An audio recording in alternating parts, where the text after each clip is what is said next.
grand finale nyo, na yung grand cook-off na nangyari. At 0.7 lang ang naging pagitan mo sa naging kalaban mo, hindi ba? Opo. So, nanalo ka ng 1 million pesos? Opo. Nakuha niyo na ba yung prize?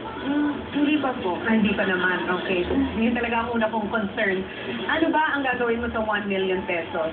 Gusto ko po i-save po para po sa college ko. Tsaka gusto ko po magpatayo po ng kahit maliit lang po na restaurant. Ay, cute. Kasi yun yung tinatanong ko sa kanya kanina bakit ka natuto magluto? May restaurant ba kayo? Wala pala silang restaurant. Tapos kinukwento mo, 5 years old ka nung... Ano po, parang nakikinood lang po ako sa dad ko magluto. Tapos, nung 7, natuto na po ako magluto. 7 years old po, nagluluto na si Kyle sa bahay ninyo.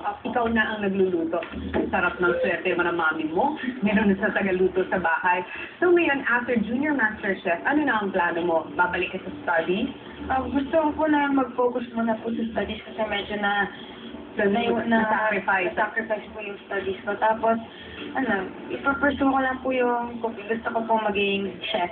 Maging chef at magkaroon ng sarili mong restaurant someday. Alam mo, hindi naman imposible yan, lalo na ngayon.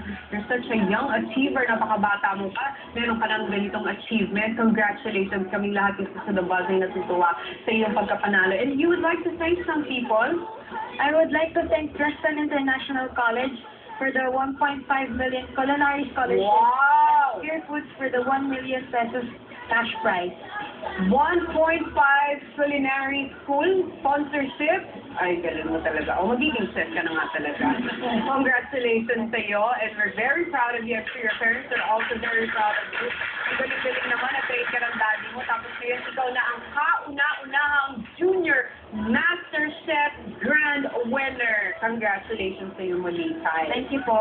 Okay, at magandang gagawin niya sa pera niya, isi-save niya yan for the future. Ito naman ang gusto kong pasalamatan, not in the future, but now. Dr. Vicky Bella, Dr. Aileen Espina, Samsung Mobile Phones, Tupperware, BNP Shoes, SM Accessories, Off Nails, Liz, Boy, Rich Rubin for assisting me, Serena Sarta, Macy, and Anya for my hair and makeup, and happy birthday to Lourdes Mendoza from Kuya Jay. Muli, congratulations sa iyo, Kai. At dahil dyan, magbabalik pa ang The Buzz. Ayun.